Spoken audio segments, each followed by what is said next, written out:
Hey there! So today we have another beer talk, and this is about my recap of New York City. If you want to go on Instagram, you can see all the pictures that I took. It is what it is on the beer side. And then it was actually more of a food trip, but let's do the beer first because you guys, obviously, it's a beer channel. So this is going to be ranked down, nothing too specific about it, but so number one has to go to, actually, first off, we'll say I did a pretty good job. I say 8 different breweries within 5 days, despite having 2 nights with wedding stuff and other stuff to do, meeting with friends. Like I did a pretty good job. So number one had to go to Grimm. So right after I went last year, they actually opened up a roof. So beautiful roof. They have a pizza kitchen.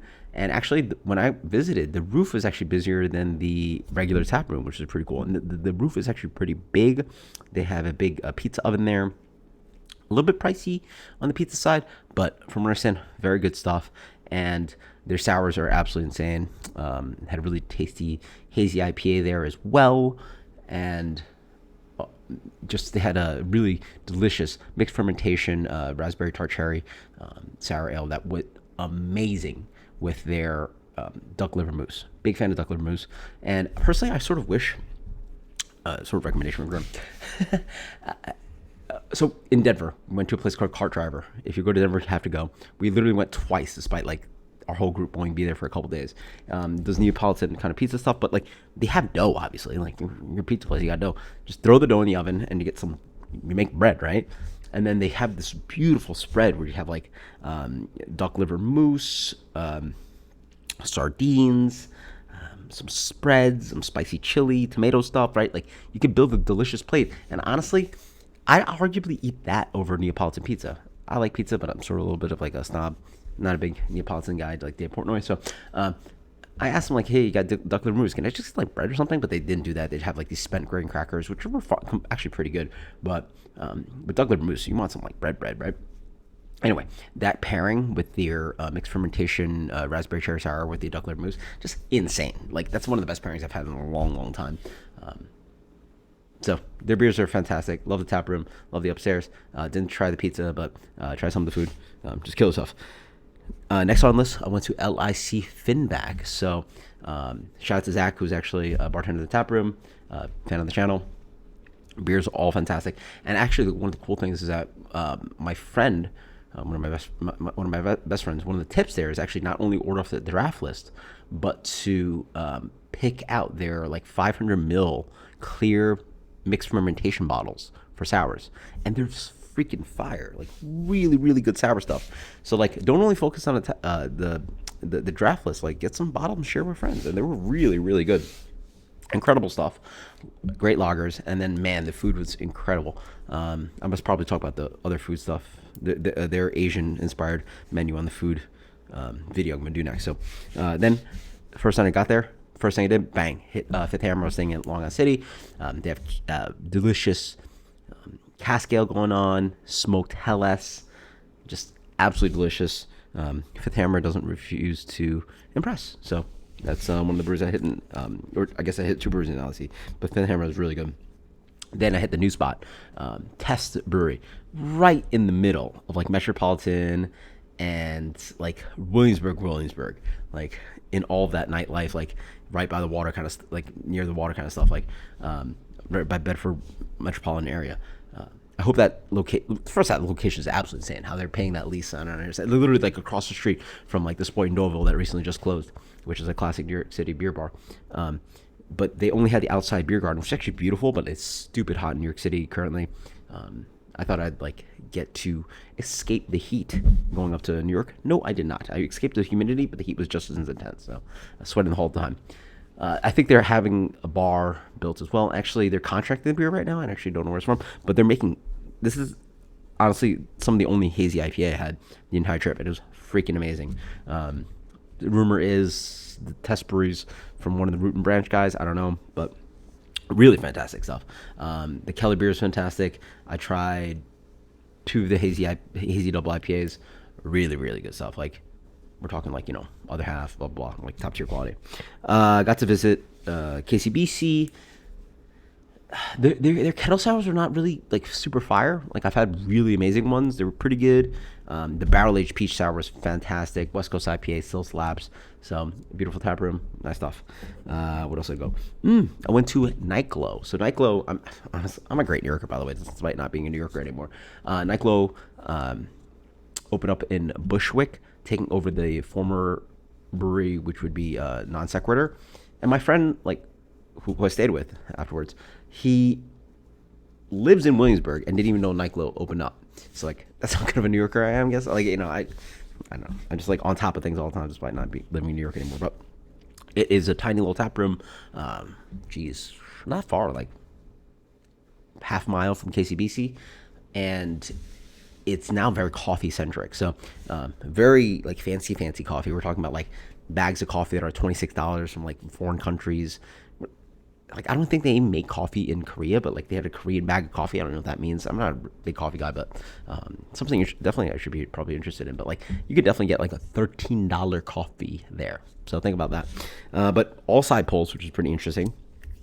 So all side pulls, the lagers are good, the kettle sours are good, and then the hoppy beers are not good. So I mean, ideally, if you're doing all side pulls, the lager should be good. It's actually some of the better lager I had in the entire trip. So, then granted, I didn't drink that much lager. So, Niteglow, check it out. And so now we're going to list. And then Torch and Crown is probably the failure of the trip. I went to the West Village location. Got a flight there. 2 beers were drinkable, and then 2 beers were pretty bad. Like, definitely one of them was like, especially their side pull lager, or one of their pilsners, whatever it was. I think it's pretty sure it's a pilsner. It was like definitely off flavored with like acetaldehyde or something. And first off, we'll talk about this is a good situation to talk about prices.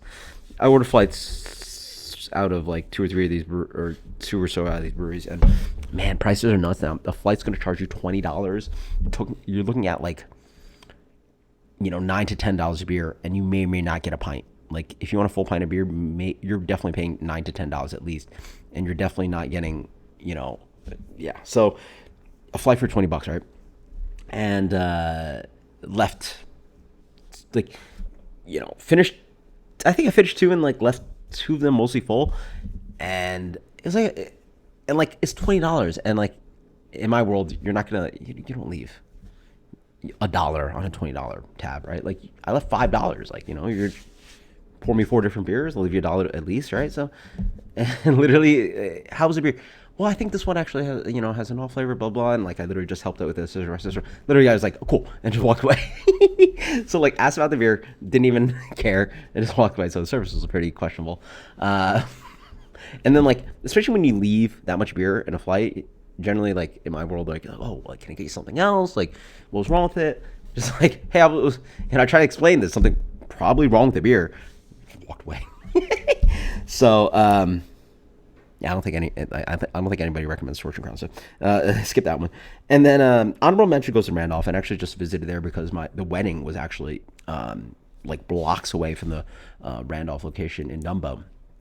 And I literally just visited, just like hang out for a few hours, a little bit of time before I actually had to go to the wedding because I got dropped off before that.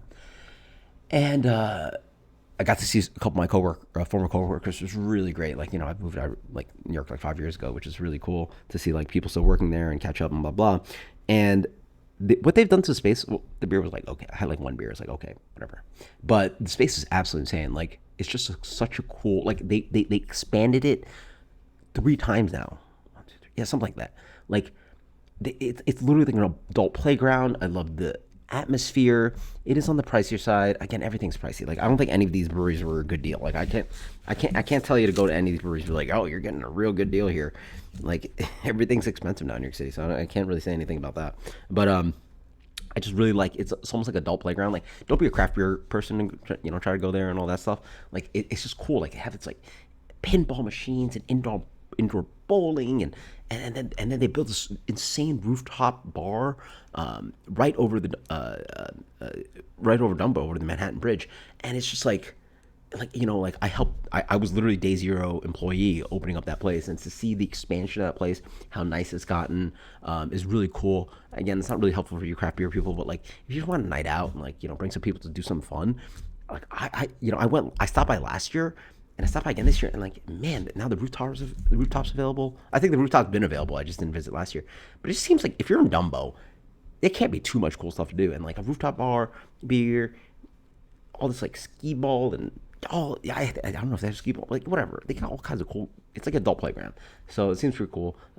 It has a pour your own beer thing, which is questionable for some people, but I just like the space. Like obviously I have some nostalgia having been someone that worked there, but it was really cool. There's like I was none of the breweries I went to were remotely as cool as that in the sense of like things to do with non-interested beer people, right? Like you can't just like drag your friends to like oh you come to this tap room and they don't have beer and all this stuff, right? Like it's actually it seems like a cool place to hang out and like have a fun night with.